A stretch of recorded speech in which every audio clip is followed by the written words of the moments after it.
Pria yang tengah mengamen ini bernama James. Ia adalah seorang pecandu narkoboy yang diabaikan oleh keluarganya. Kemudian jadi gelandangan dan mengamen di jalanan untuk sekedar mencari makan. Setiap harinya ia harus tidur di jalanan. Bahkan ia juga kerap sekali mengais sampah hanya untuk mengisi perutnya yang kelaparan. Semua orang gak ada yang menganggapnya, termasuk Aak Burjo satu ini. Mentang-mentang uang James kurang, alih-alih memberikan makanannya, si Aak Burjo malah membuang makanan tersebut di wastafel cucian. Jadi dengan perasaan yang begitu sedih, James terpaksa pergi dari sana. Keinginannya untuk kembali pada keluarganya begitu besar, hingga akhirnya James memutuskan untuk mengikuti program rehabilitas pecandu narkoboy. Namun suatu hari salah satu teman pecandunya yang bernama Bas meminta James untuk masuk ke dalam mobil hasil curiannya. Di sana Bas mempengaruhi James untuk kembali memakai narkoboy. Awalnya James menolak, tapi ternyata I'm here. No. That's See, I'm nice. here. It's your private life. It's James. up to you, sir. Come back here. Well, he's not moving. Pay for the ticket and move Wake up, you're in fast. my car. James pun segera dilarikan ke rumah sakit.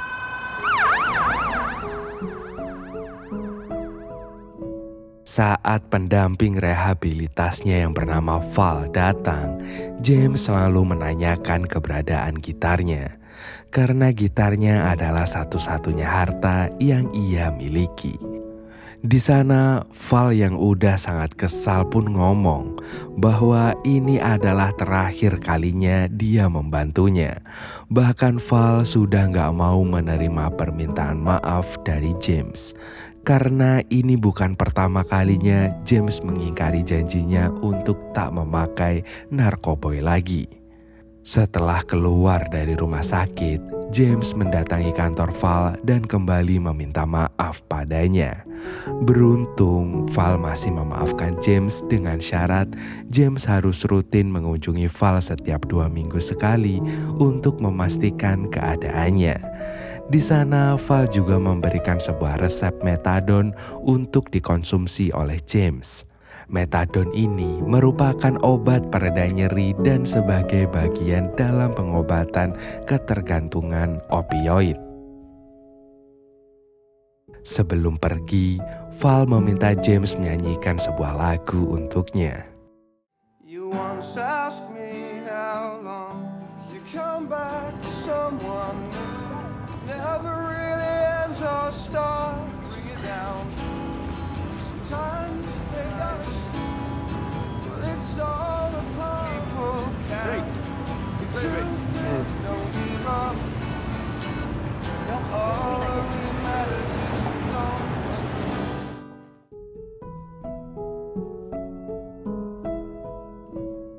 Sebagai pendamping, Val merupakan orang yang sangat memperhatikan kondisi James. Bahkan ia memohon pada atasannya untuk memberikan James tempat tinggal. Karena ia berpikir selama James masih menjadi gelandangan, maka program rehabilitasnya tidak akan pernah berhasil. Betapa bahagianya James saat ia melihat rumah barunya itu. Rasa syukur dan juga ucapan terima kasih tak henti-hentinya diucapkan pada Val. Di sana, James juga berjanji bahwa ia akan taat mengikuti program rehabilitasnya sampai ia benar-benar bersih dari narkoboy.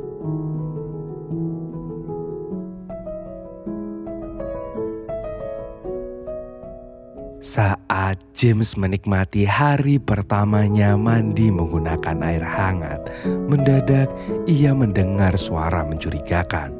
I'm seriously armed.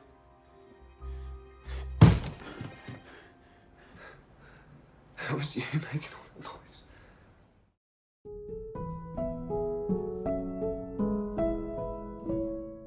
James yang tahu bahwa kucing oranye itu sedang kelaparan, ia pun segera memberikan susu untuk si kucing. Dari sini kita bisa tahu bahwa James memiliki hati yang begitu lembut. Dengan penuh kesabaran, James menyuruh kucing oranye tersebut untuk segera pulang, karena ia takut jika majikannya akan mencarinya. Tapi melihat ekspresi kucing yang ingin tetap tinggal, akhirnya James pun mengizinkan kucing tersebut untuk nginep di sana selama semalam. Esok harinya, James sengaja menggedor dari pintu satu ke pintu yang lainnya untuk mencari si pemilik kucing oranye yang ia gendong. Namun karena ia nggak bisa menemukannya, akhirnya James pun melepaskan kucing tersebut. Di kota saat James tengah ngamen di depan sebuah gedung, ia nggak sengaja bertemu ayahnya. James memberitahu sang ayah bahwa sekarang ia sedang menjalani program rehabilitasi. Di depan ibu tirinya yang sangat membenci James, ia meminta agar James diperbolehkan untuk merayakan Natal bersama ayahnya. Namun si ibu tiri malah menolak dan We're late. No, I don't want them right here. Hold up. Please, wait. Saat kembali ke rumah, James dikagetkan dengan kucing oranye yang tengah merintih kesakitan karena luka yang ada di badannya. Dengan sangat khawatir, James pun segera mencari pertolongan. Beruntung, tetangganya yang bernama Bertie langsung memberikan pertolongan pertama pada kucing tersebut. Kebetulan si Bertie ini merupakan salah satu relawan dari pusat pelayanan gratis kesehatan hewan. Jadi ia menyarankan James untuk membawanya ke sana. Dan sebelum pergi, Bertie menyarankan James untuk menamai kucingnya dengan nama Bob. Sejak saat itu, James pun memanggil kucing oranye itu sebagai Bob. Dan sesampainya di klinik, James sempat merasa bimbang saat mengetahui antriannya yang sangat panjang. Sementara hari itu adalah hari di mana James harus melakukan kunjungan ke kantor Val. Namun demi kesehatan Bob, James pun memilih untuk tetap mengantri. Setelah diperiksa, James harus membayar obat yang harganya ternyata cukup mahal. Ternyata mereka hanya bisa menggratiskan pemeriksaannya aja, tidak dengan obatnya. Jadi mau gak mau, James pun memakai satu-satunya uang yang dikasih oleh ayahnya kemarin untuk menebus obat Bob. Di rumah, James merasa sangat kesulitan memberikan obat tersebut kepada Bob. Hingga akhirnya ia terpaksa meminta pertolongan pada Bertie. Di sana, Bertie juga memberikan 2 bungkus daging untuk Bob. Meskipun Bertie tinggal di daerah yang dipenuhi dengan seorang pecandu, Bertie mengungkapkan bahwa dirinya merupakan orang yang bersih dari narkoboy. Mendengar itu, James terpaksa berbohong dan mengaku bahwa ia adalah seorang musisi yang lagi mencari inspirasi untuk menulis lagu barunya.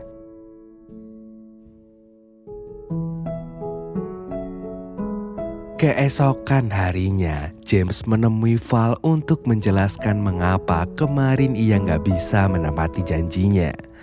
Dengan wajah yang ceria, James pun menceritakan teman-teman barunya, yaitu Bob dan Bertie.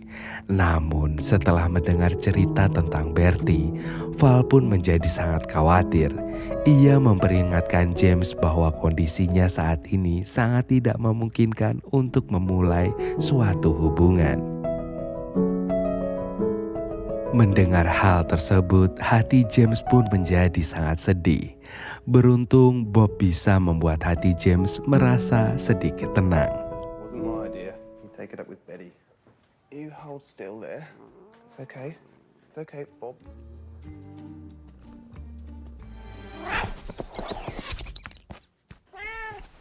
Don't come back.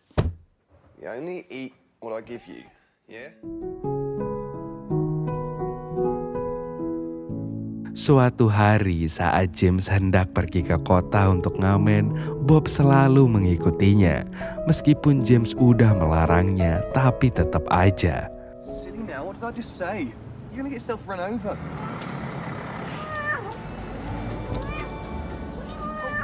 What are you doing here? What are you doing following me into town, hey?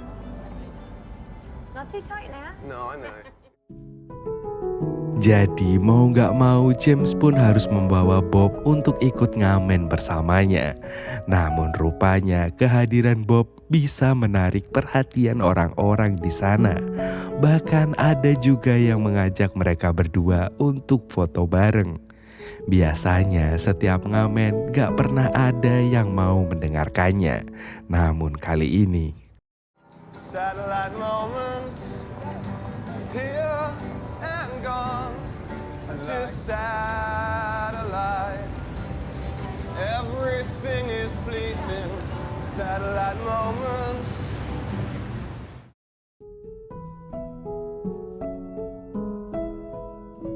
Untuk pertama kalinya, James merasa sangat bahagia karena ia bisa mendapatkan uang yang begitu banyak dari hasil ngamennya tadi. Seorang nenek-nenek yang tadi sempat melihat pertunjukannya mendekati mereka dan mengatakan bahwa Bob akan menjadi pasangan hidup karena ia bisa menjadi teman yang lebih baik daripada manusia. Setelah sang nenek pergi, teman James yang dulu pernah menghasut James gak sengaja melihat James yang tengah memasukkan uang hasil ngamennya. Karena penasaran dengan kehidupan James yang sekarang, akhirnya Buzz pun terus mengikutinya. Hingga keesokan harinya saat James hendak pergi ngamen lagi, tiba-tiba Buzz mendekatinya. Padahal James ini sudah gak mau bergaul pada Buzz karena ia takut akan terkena hasutannya lagi. Jadi biar Buzz menjauh, akhirnya James pun memberikan sejumlah uang pada Buzz. Di tengah kota, lagi-lagi Bob bisa mencuri perhatian penonton. Terlihat banyak sekali orang yang menyukai pertunjukan James, termasuk nenek-nenek yang kemarin mendatanginya. Kali ini si nenek membawakan hadiah Natal untuk Bob, yang berupa makanan dan juga syal. Kehadiran Bob dan juga Bertie memberikan semangat baru kepada James. Setelah diabaikan oleh keluarganya, akhirnya James kembali merasakan kebahagiaan yang sudah lama tak ia rasakan. Ia mencurahkan seluruh kebahagiaannya pada Bertie dan ia sangat bersyukur karena Tuhan telah mengirimkan Bob dan juga Bertie dalam hidupnya. Keesokan harinya, James membeli berbagai jenis makanan untuk Bob. Di sini kita bisa melihat jika James ini sangat menyayangi Bob. Kemanapun James pergi, Bob selalu naik pundaknya James. Hingga saat mereka pulang, James dikagetkan dengan temannya yang tiba-tiba tergeletak di lantai karena overdosis. Dengan sangat panik, James pun berteriak meminta pertolongan, hingga membuat Bertie datang untuk menolongnya. Beruntung, tak lama kemudian, ambulan datang dan langsung membawa Buzz ke rumah sakit. Namun setelah itu Bertie jadi sangat ketakutan, seperti orang trauma. Setelah sedikit tenang, Bertie pun menjelaskan bahwa dulunya ia tinggal bersama kakaknya yang seorang pecandu dan butuh waktu berbulan-bulan untuk bisa bangkit kembali setelah ia kehilangan kakak tercintanya itu.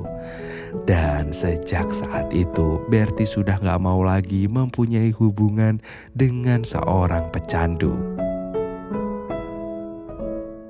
Mendengar itu, James pun langsung menemui Val dan ia mengungkapkan keinginannya untuk cepat-cepat bersih dari narkoboy. Ia ingin berhenti minum metadon. Namun, walau bagaimanapun, James harus tetap menjalankan prosesnya satu demi satu.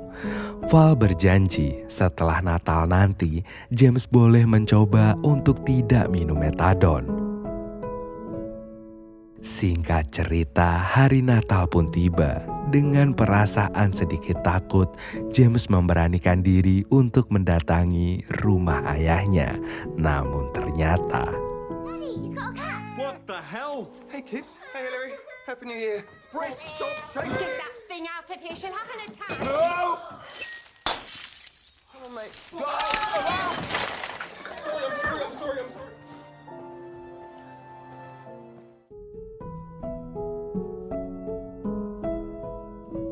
Beruntung, James masih bisa merayakan Natalnya dengan Bob dan juga Bertie.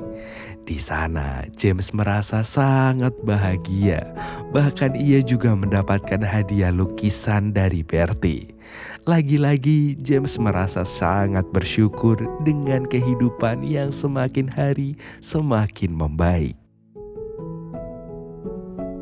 Hingga suatu hari saat ia kembali ngamen, ada seorang yang sengaja membiarkan anjingnya mengencingi tas milik James hingga membuat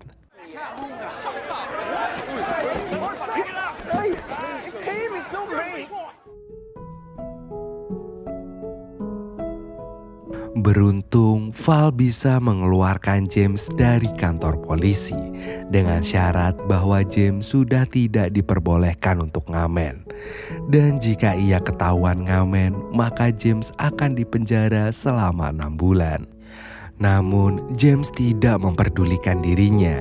Ia terlihat sangat gelisah karena khawatir dengan sahabatnya, yaitu Bob. Untuk menenangkannya, Val menyuruh James untuk meminta metadon di apotek.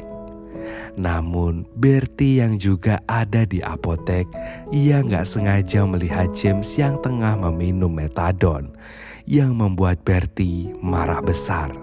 Ia merasa sangat kesal karena selama ini James telah membohonginya.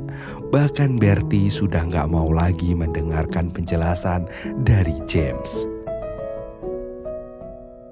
Kebahagiaan yang baru saja James rasakan seketika hilang. Untuk menyambung hidupnya, akhirnya James bekerja sebagai penjual koran dari perusahaan The Big Issue. Sebelum menjualnya, atasannya menjelaskan beberapa aturan dalam menjual korannya. You can't have an animal in your photo. This is your official ID.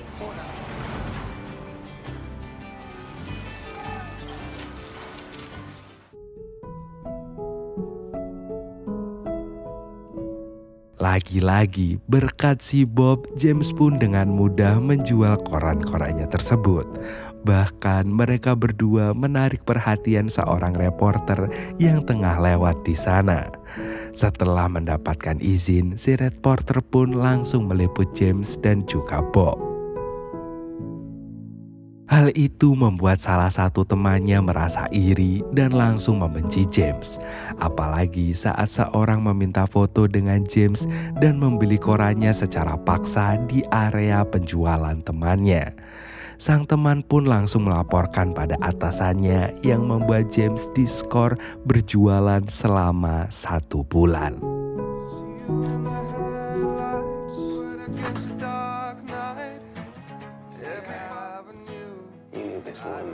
Somewhere on the avenue, hidden deep in the foundation.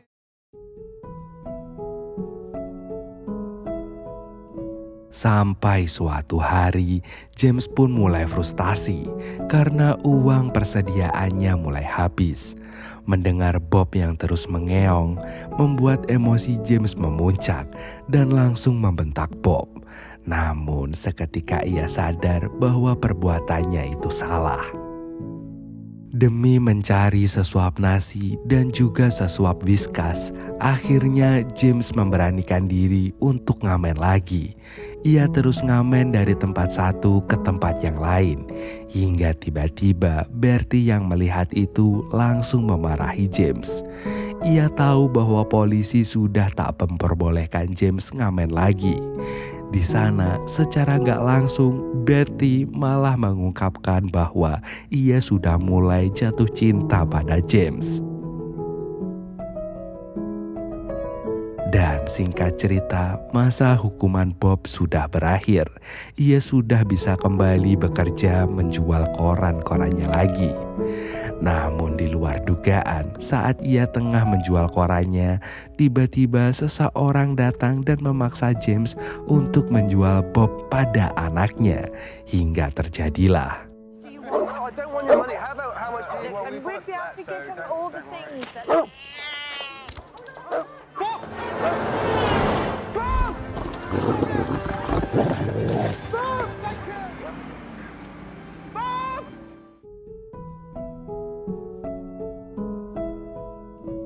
Meskipun sudah dicari kemana-mana, James tak dapat menemukan Bob. Dan semenjak kehilangan Bob, ia merasa sangat sedih dan juga khawatir dengan keadaan Bob. Rasa sayangnya yang begitu dalam membuat James sampai menyalahkan dirinya sendiri. Menganggap dirinya tak becus menjaga sahabatnya. Dan hal ini membuat Val menjadi khawatir kepada James. Selama Bob menghilang, berita tentang James dan Bob jadi viral. Bahkan mereka masuk di berbagai surat kabar, FB, IG, bahkan YouTube. Yang mencukup mencuri perhatian seorang pimpinan agensi penulis. I used to see them all the time when he was singing.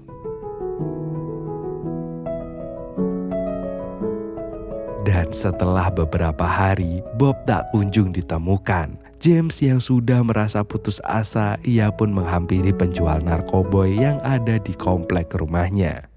I want my cat. Cat. Have you seen it anywhere?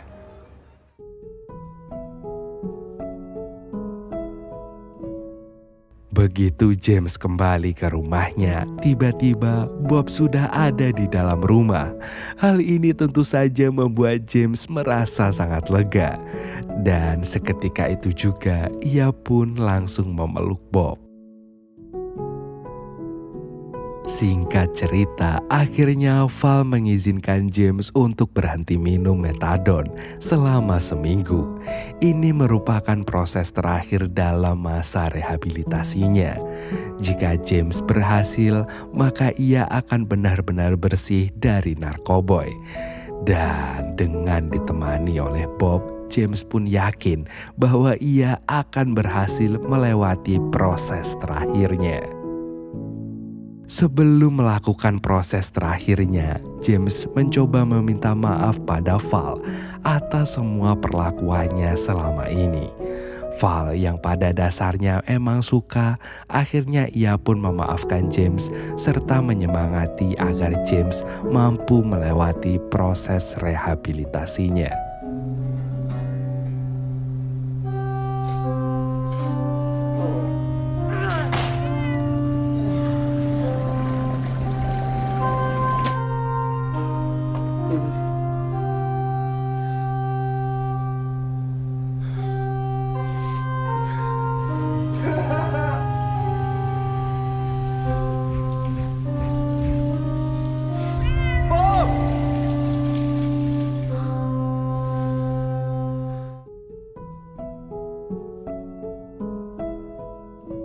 Setelah seminggu menahan sakau, akhirnya James berhasil melewati proses rehabilitasinya. Dan tentu saja Bob, sahabat kecilnya yang selalu berada di samping James. Hari-hari berikutnya kehidupan Bob benar-benar berubah. Sekarang ia sudah benar-benar bersih dari narkoba. Val sebagai pendampingnya juga merasa sangat senang dengan pencapaian James. Dan saat James hendak mengabarkan berita bahagia ini pada Bertie, ia harus menerima kenyataan bahwa Bertie akan segera pindah dan tinggal bersama orang tuanya. Namun bagi Bertie hal ini bukan berarti perpisahan, karena James masih bisa datang ke rumah Bertie. Beberapa hari setelah itu, agensi penulis yang tertarik dengan James menawarkan James untuk bekerja sama dengannya. Mereka ingin membuat buku tentang persahabatan James dan juga Bob yang akan ditulis oleh James sendiri. Sepulangnya dari sana, James sengaja mampir ke kediaman ayahnya. Dan betapa bahagianya sang ayah saat mengetahui bahwa putranya sudah bersih dari narkoboy. Di sana James juga meminta maaf karena sudah menjadi anak yang memalukan bagi keluarga. Mendengar itu, sang ayah pun memberikan foto James yang selama ini ia simpan di dalam dompetnya. Ternyata selama ini sang ayah tidak mengabaikan James. Ia hanya malu dengan dirinya sendiri karena tak bisa menjadi ayah yang baik. No, Jack, what are you doing out there? I'm talking to my son, Ori.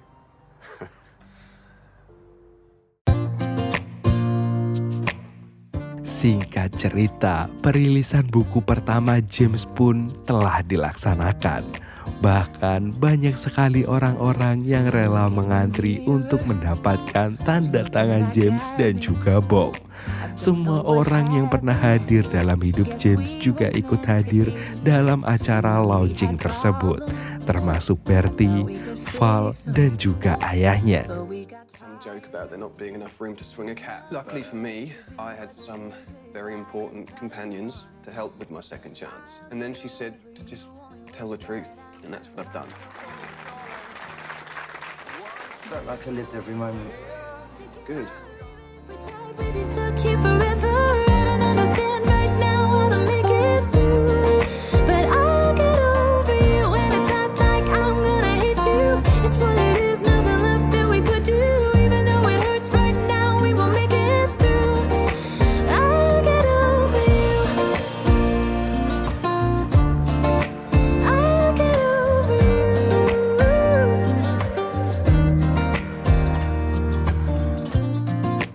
Back when I met you, we were like fireworks. Thought nothing could break us, but oh how we got burned. Look at us now, we scream, we fight, and no one knows the reason. We're both getting out of line. Now say goodbye and try to move on. I'll get over you, only wish that I knew how to go on. Baby, you and me, we're so messed up together. Even if we tried, we'd be stuck here forever. I don't understand right now how to make it through. But I'll get over you, and it's not like I'm gonna hate you. It's what it is, nothing left that we could do. Even though it hurts right now, we will make it through. I'll get over you. I'll get over you.